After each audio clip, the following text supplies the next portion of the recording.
आगे चलते देखो financing activities. Financing activities are the activities which results in the change in the size में change आ रहा है, कॉम्पोजिशन ऑफ ओनर्स कैपिटल। तो जिस ऐसी एक्टिविटी जिसकी वजह से आपकी कंपनी की कैपिटल में चेंज आया, अगर आपने लोन लिया तो कैपिटल बढ़ रही है, तो भी वो क्या है, फाइनेंसिंग एक्टिविटी। कैश आ रहा है ना, इनफ्लो है, प्लस में रिकॉर्ड करोगे। लेकिन अगर आपने लोन के पैसे वापस करे तो आपकी जो कैपिटल है वो क्या हो रही है दोस्तों, कम हो रही है, माइनस हो रही है, तो भी आप इसको रिकॉर्ड करोगे फाइनेंसिंग एक्टिविटी में। लेकिन बेटा किस पे रिकॉर्ड करोगे, माइनस, नेगेटिव। मान लो आपने 10 लाख रुपए लोन के वापस करे तो ब्रैकेट में इसको रिकॉर्ड करोगे। ब्रैकेट का मतलब क्या है, मैंने लोन की रीपेमेंट कर दी, पैसे मैंने क्या कर दिए, वापस कर दिए। ठीक है, सिंपल सी बात है, ज्यादा कुछ मुश्किल नहीं है। अब मैंने आपको बता, जैसे इसके मान लो एग्जांपल्स ले लो, फाइनेंसिंग एक्टिविटीज के क्या एग्जांपल्स होंगे, proceeds from issue of shares. एक कंपनी ने अपने शेयर्स बेचे, बेटा पैसे आएंगे उसके पास, किस में रिकॉर्ड करोगे, प्लस में रिकॉर्ड करोगे। किस में रिकॉर्ड करोगे, प्लस में रिकॉर्ड करोगे। Proceeds from issue of debentures बेचे, लोन्स बेचे, बॉन्ड्स बेचे, शॉर्ट टर्म बोरिंग्स करी, तो बेटा पैसे आ रहे हैं ना हमारे पास, किस में रिकॉर्ड करोगे, प्लस में रिकॉर्ड करोगे। Payment for bye back of equity shares, अब बेटा क्या लिखा हुआ है, पेमेंट, पैसे आएंगे कि जाएंगे, जाएंगे, माइनस में करोगे। अब होता है बेटा बाय बैक ऑफ शेयर्स। अब मैं आपको बता दूं बाय बैक का मतलब क्या होता है।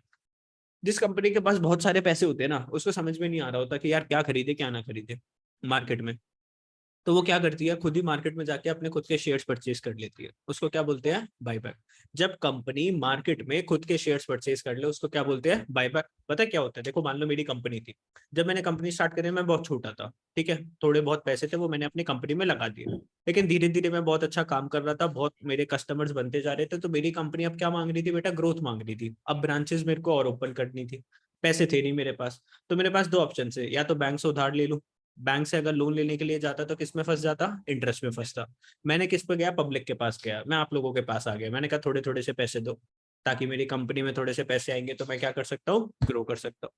ठीक है, आप लोगों ने मेरे को पैसे दिए, आप लोगों ने मेरे को पैसे दिए, लेकिन आप मेरी कंपनी के क्या बन गए, मालिक बन गए, ओनर्स बन गए। आप मेरी कंपनी के क्या बने, ओनर्स बने, क्योंकि आपने मेरी कंपनी में शेयर परचेज करा। अब मेरी कंपनी जो भी प्रॉफिट, देखो दिन रात मेहनत मैं कर रहा हूँ, कंपनी में प्रॉफिट हो रहा है, उसके बाद आपने जितने जितने पैसे दिए उस रेशो के हिसाब से मैं आपको क्या दे देता हूँ, प्रॉफिट में परसेंटेज दे देता हूँ। समझे मेरी बात, नहीं समझे। अब मेरी कंपनी एक टाइम ऐसा आ चुका कि मेरी कंपनी बहुत अच्छी हो चुकी है, मेरे पास खुद के बहुत सारे पैसे हैं, तो मैं आपके अब पैसे क्या कर रहा हूँ, वापस कर रहा हूँ।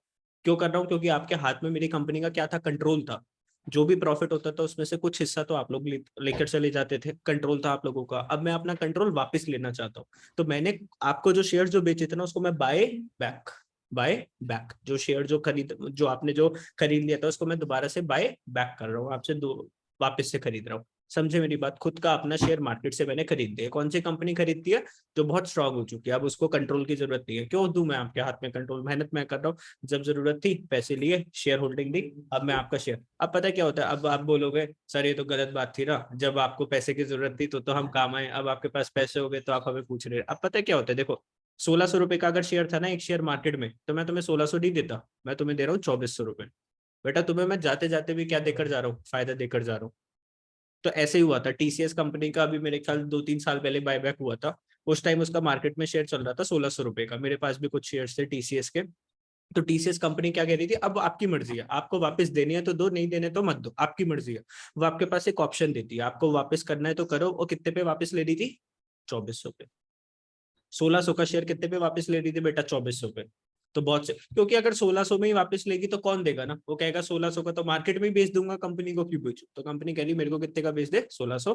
तो लोग बेच देते हैं, फिर कंपनी को बहुत प्रॉफिट हो गया। कितना profit, 800 divided by 1600 into by 100, कितना परसेंट हो गया, 50% हो गया। जाते जाते भी कंपनी तुम्हें कितना प्रॉफिट करके दी, 50% का प्रॉफिट दिया कंपनी ने। समझे मेरी बात, नहीं समझे, ठीक। चलो, इसको बोलते हैं बायबैक। अभी आप, अगर मैं आपको गूगल पे दिखाऊं तो टीसीएस कंपनी ने बायबैक करा था कुछ टाइम पहले। और एक है, नहीं यार, बायबैक का मतलब ये थोड़ी ना है कि अब एक बार बताओ, कोई कंपनी अगर अपनी चीज 1600 की चीज अगर वो 2400 में ले रही है, तो कभी ना कभी तो ये शेयर उसको भी पता है ना कि मेरा कितना पे जाएगा, 2400 पे जाएगा। जब ऐसी सिचुएशन आती है ना बायबैक की सिचुएशन, तो वो और शेयर का प्राइस उसके बाद ना इंक्रीज होता है, उसका प्राइस और इंक्रीज होता है ना। जब कंपनी अपनी 1600 की चीज को मार्केट में 2400 की खरीद रही है, तो कल को उसको पता है ना उसकी वैल्यू कितनी ज्यादा होगी, और वो कभी ना कभी शेयर को 2400 पे पहुंचाएगी, नहीं पहुंचाएगी, पहुंचाएगी। तो बाय टू सेल, ठीक है। आप बोलो सर एकदम से बेच के फिर दोबारा से मार्केट से खरीद लो ना, ऐसे नहीं होता। पुराने शेयर होल्डर्स की वैल्यू अलग होती है। आगे बात करते हैं repayments of the amount borrowed including redemption of debentures. बेटा डिबेंचर्स इशू करे कि वापस करे? वापस करे, redemption of debentures. Issue of debentures का मतलब डिबेंचर्स बेचे तो कंपनी के पास पैसे आएंगे। रिडेम्पशन का मतलब क्या है, देखो ना, रीपेमेंट्स, रीपेमेंट्स मतलब पैसे वापस करे, और रिडेम्पशन का मतलब क्या है, पैसे वापस करे, तो ये भी क्या हो जाएगा, नेगेटिव में जाएगा, आउटफ्लो होगा फाइनेंसिंग एक्टिविटी में। प्लस का मतलब होता है इनफ्लो, माइनस का मतलब क्या होता है, आउटफ्लो। आउटफ्लो होगा कौन सी activity, financing activity. Payments of dividend, dividend pay करा किसको, इक्विटी शेयर्स को, प्रेफरेंस शेयर्स को, हमने बेटा डिविडेंड पे करा, डिविडेंड पे करा तो माइनस आउटफ्लो। ठीक है, payment of interest on debentures and loans, interest पे करा डिबेंचर्स वालों को, फिर दोबारा से आउटफ्लो है नेगेटिव। इंक्रीज और decrease in the bank overdraft और कैश क्रेडिट, मतलब लोन्स वगैरह, बैंक ओवरड्राफ्ट समझते हो ना, एक तरीके से शॉर्ट लोन है, वो कभी इंक्रीज हुआ तो किसमें रिकॉर्ड करोगे, प्लस के अंदर, डिक्रीज हुआ तो किसको रिकॉर्ड करोगे, माइनस के अंदर। ठीक है, चलो, तो ये वाला तो एग्जाम्पल होमवर्क में कर लेना, इलस्ट्रेशन नंबर 6, छोटी सी चीज है, कुछ नहीं है इसके अंदर, आपको इसको में से आइडेंटिफाई करना है कौन कौन सी फाइनेंसिंग एक्टिविटीज है। ठीक है, फाइनेंसिंग एक्टिविटी आपको एक बार समझा दी, ये घर से कर लेना।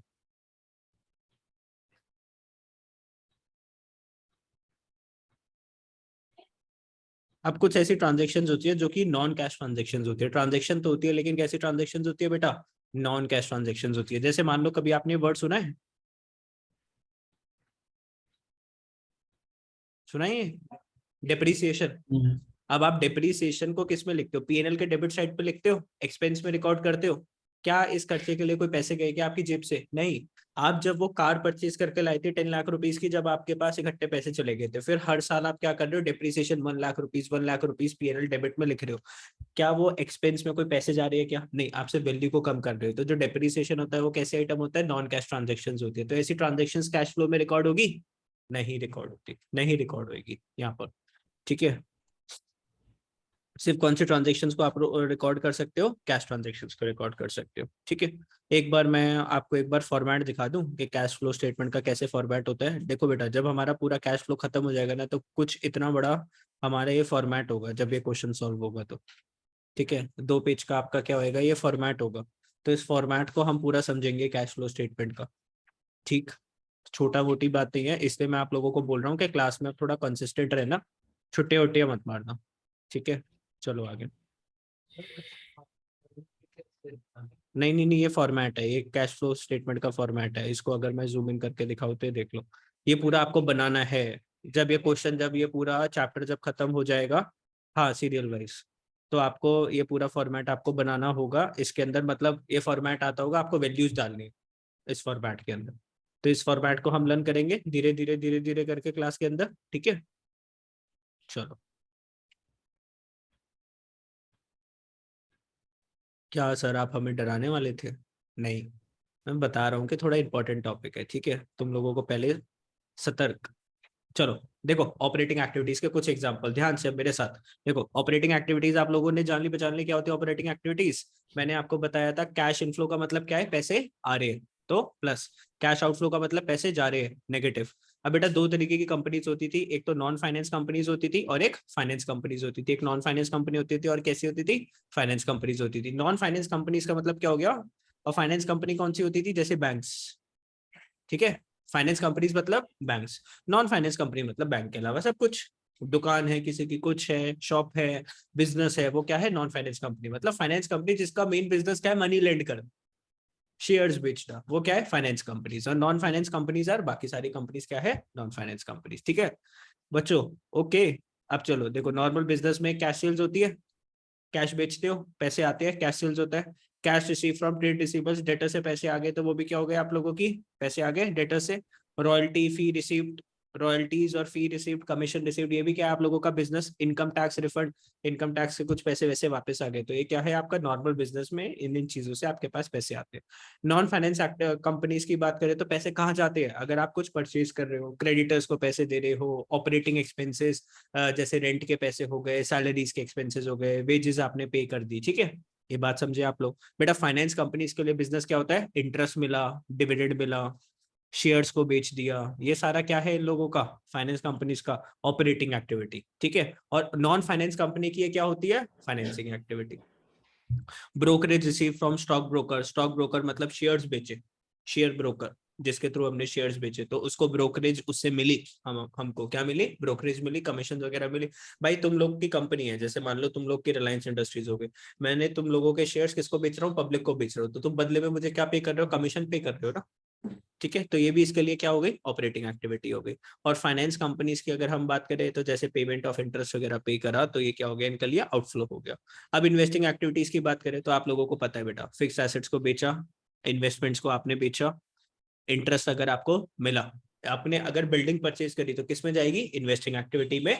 प्लस करोगे माइनस करोगे, बिल्डिंग परचेज करी तो माइनस, पैसे आएगा कि जाएगा, बिल्डिंग परचेज करोगे तो आएगा कि जाएगा, पैसे आपका जाएगा, माइनस।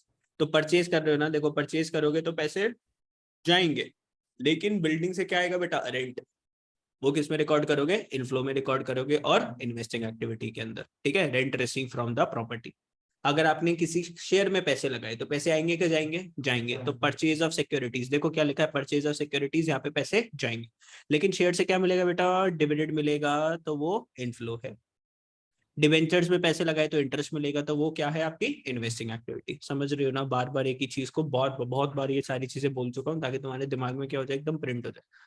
फाइनेंसिंग एक्टिविटी में पैसे कहाँ से आएंगे, शेयर्स को बेच के, डिवेंचर्स को बेच के, लोन्स वगैरह ले लिया तो पैसे आ जाएंगे, बैंक ओवरड्राफ्ट से पैसे आ जाएंगे आप लोगों के पास। पैसे कहाँ जाएंगे, जब आप लोन को वापस करोगे, प्रेफरेंस शेयर्स के पैसे वापस करोगे, इक्विटी शेयर्स के पैसे वापस करोगे, लोगों को डिविडेंड पे करोगे, इंटरेस्ट पे करोगे, बैंक ओवरड्राफ्ट का पैसे वापस करोगे, या फिर सरकार को इनकम टैक्स पे करोगे, तो यहाँ पे सारे आपके फाइनेंसिंग एक्टिविटीज के अंदर पैसे जाएंगे।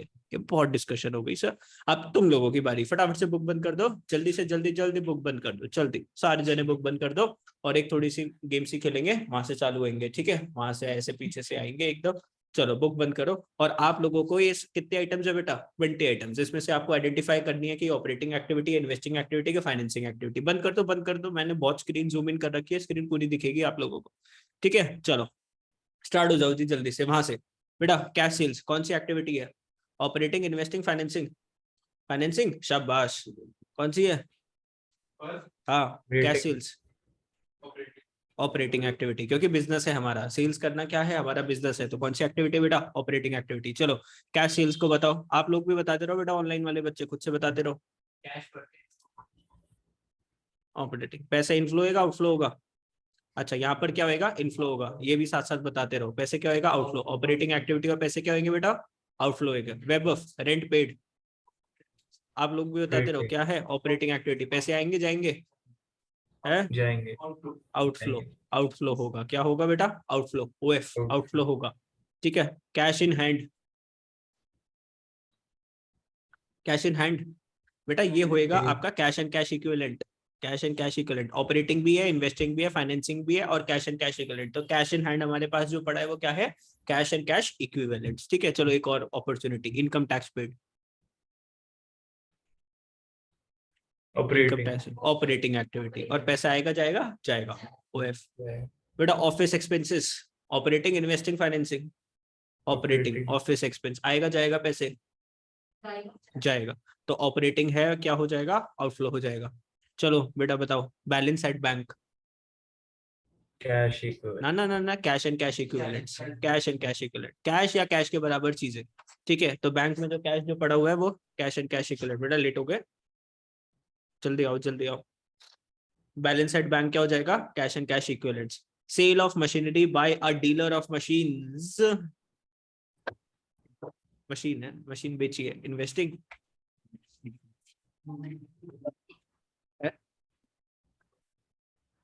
बेटा मशीन बेची है, इन्वेस्टिंग होनी चाहिए कि ऑपरेटिंग, कौन कौन इन्वेस्टिंग के साथ है, जल्दी बताओ। इन्वेस्टिंग बोलो, कौन कौन इन्वेस्टिंग के साथ है, सारे गलत हो तुम लोग। अबे डीलर ऑफ मशीन है वो, उसका काम ही है मशीन को बेचना, तो वो ऑपरेटिंग ही है, हाँ ऑपरेटिंग है। सर आप कूद रहे हो तो हम भी कूदेंगे सर, आपने उठाया हम भी उठाएंगे सर। ठीक, तो डीलर ऑफ मशीन, अगर ये यहाँ पर ये नहीं लिखता ना, dealer of machine, sale of machine, तो क्या होती है, इन्वेस्टिंग एक्टिविटी। फंस गए ना, तो कॉन्सेप्ट ऐसा ही है, कॉन्सेप्ट ऐसा ही है। तो डीलर ऑफ मशीन था, तो मशीन बेची, तो कौन सी एक्टिविटी, ऑपरेटिंग एक्टिविटी। अगर ये मशीन का डीलर नहीं होता तो कौन सी एक्टिविटी हो जाती है, इन्वेस्टिंग एक्टिविटी। ठीक है, अरे उसके कान बेटा बड़े बड़े हो जाएंगे इतनी बातें कर। चलो इश्यू ऑफ डिबेंचर्स, बोलो जी ऑनलाइन वाले हैं, फाइनेंस फाइनेंसिंग, डिवेंचर्स बेच के पैसा आएगा, कैपिटल में लगाओगे ना। अगर अब मैं बोलता डिवेंचर्स परचेस्ड, तो वो क्या होती है? इन्वेस्टिंग। मैंने क्या बोला? इशू ऑफ डिवेंचर्स, मैंने डिवेंचर्स बेचा है, किसी को दिया है, तो उससे पैसे आए हैं, तो ये कौन सी एक्टिविटी है? Financing activity. अगर मैं बोलता डिवेंचर्स परचेस्ड, तो कौन सी होती? इन्वेस्टिंग एक्टिविटी, क्योंकि बदले में मुझे क्या मिलता? इंटरेस्ट मिलता। ठीक है, चलो जी। डिविडेंड पेड, बताओ जी पीछे वाले। अच्छा पहले वहां से चालू करते हैं। सर मैं थक गई, तो क्या जूस वूस क्या होगा है? सर ये? डिविडेंड पेड, बताओ तुम लोग बताओ पहले। अर्षिता, अरब, डिविडेंड पेड। एक्टिविटी। डिविडेंड कौन पे कर रहा होगा? जिस कंपनी ने पैसे लिए है ना, तो कौन सी एक्टिविटी बेटा? फाइनेंसिंग। जब उसने पैसा लिया, उसने जब पैसा लिया तो क्या था? Financing activity. उस पैसे के अगेंस्ट जो वो पे कर रहा है, तो क्या होगा? क्या होगा? Financing activity. ध्यान से समझो, देखो मेरी बात बच्चों, ध्यान से समझो, समझते नहीं हो तो बार बार तुम्हारा फेस बना के मैं समझाता हूँ, फिर भी नहीं समझते। देखो, तुम लोग ने कंपनी में पैसे लगाए, अरे नहीं नहीं, ऊपर बाल नहीं बेटा, थोड़े ज्यादा घने, चलो बादल से है। देखो, तुम लोग ने अगर पैसे लगाए ना कंपनी के अंदर, डिबेंचर्स के अंदर, तो ये क्या होता है? Investing activity. और जब ये कंपनी तुमको क्या पे कर रही है? इंटरेस्ट पे कर रही है या डिविडेंड पे कर रही है। अगर आपने शेयर्स परचेज करे होंगे तो क्या मिलेगा? डिविडेंड। तो जब तुमने पैसे लगाए तो इन्वेस्टिंग एक्टिविटी था, और उसके अगेंस्ट कुछ पैसे कमाई आ रही है, पैसे आ रही है ना, तो वो क्या रहेगा? Investing activity. लेकिन इस कंपनी के लिए पैसा लेना क्या था? फाइनेंसिंग।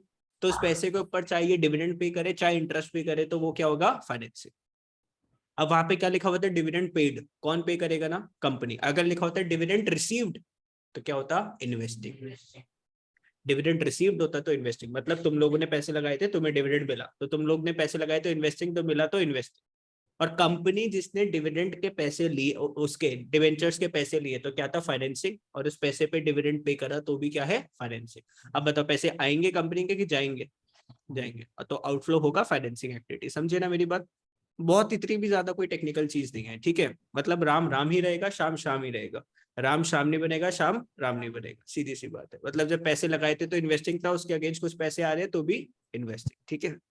सर वो राहुल बन गया तो देखो चैप्टर ये पॉइंट 11 बताओ भाई Samarth. Cash paid against trade pebbles.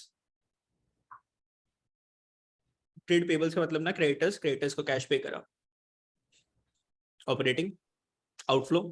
अरे इतना टाइम क्यों लगा रहा है? ट्रेड पेबल्स मतलब कैश, वो क्रेडिटर्स। परचेज ऑफ मशीन्स, कौन कौन ऑपरेटिंग बोल रहे? इन्वेस्टिंग है बेटा, डीलर नहीं है मशीन का, ठीक है, तो इन्वेस्टिंग, ठीक है। चलो बता भाई Vaibhav. Income tax refund received, income tax refund received. अब इसके अंदर क्या है ना, इनकम टैक्स को अभी हम बाद में बताऊंगा, इसका इनकम टैक्स का ट्रीटमेंट हो रहा है, इसको अभी के लिए छोड़ते हैं, अभी रुको। Issue of share capital, shares बेचे।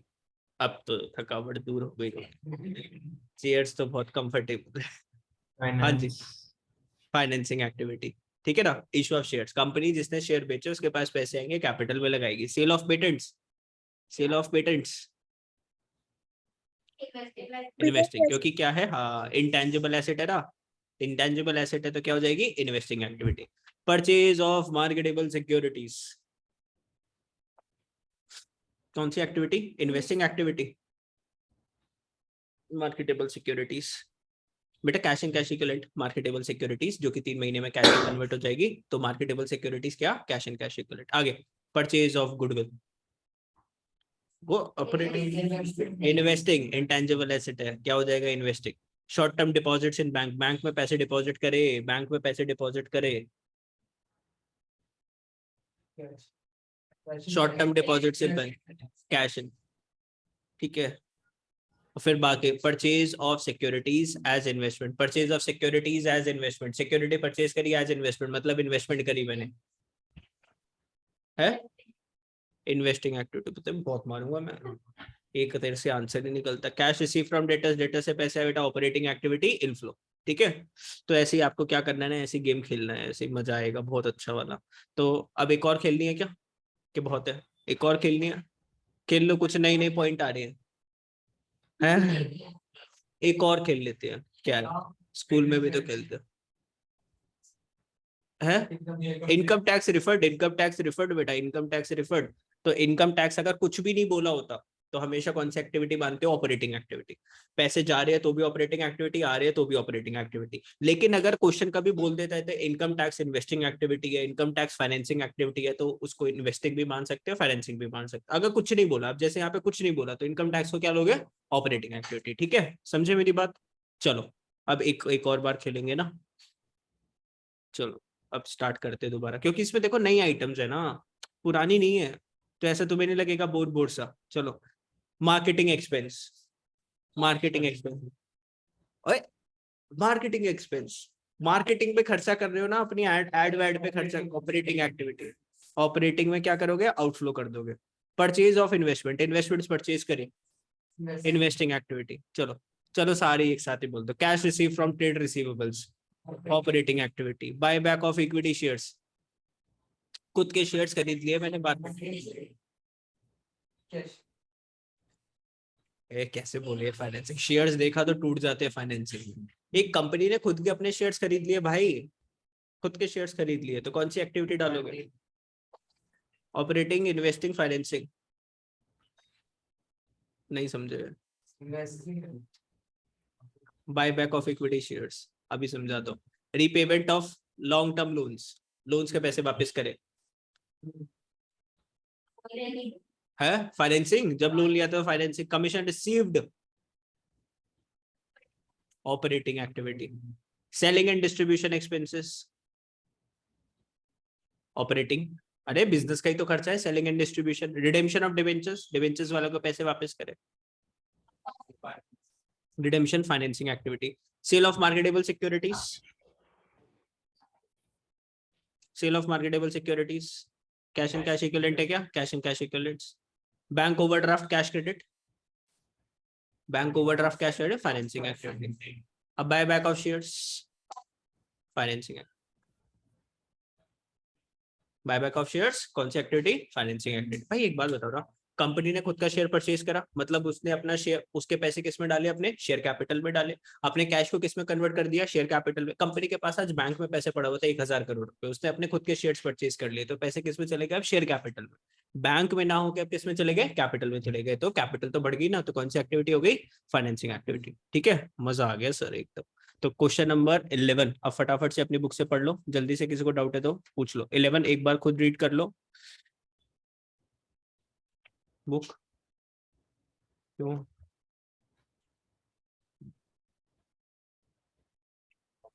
11 पढ़ लो, 12 को होमवर्क में मार्क कर लो बेटा, 12 होमवर्क में जाएगा आपका। 13 आपका सेम ऐसे ही क्वेश्चन है, होमवर्क में जाएगा। कोई डाउट होएगा तो मेरे से पूछ लेना। 14 भी किस में जाएगा? होमवर्क में। कर लो एक बार, एक क्वेश्चन पढ़ लो 11th।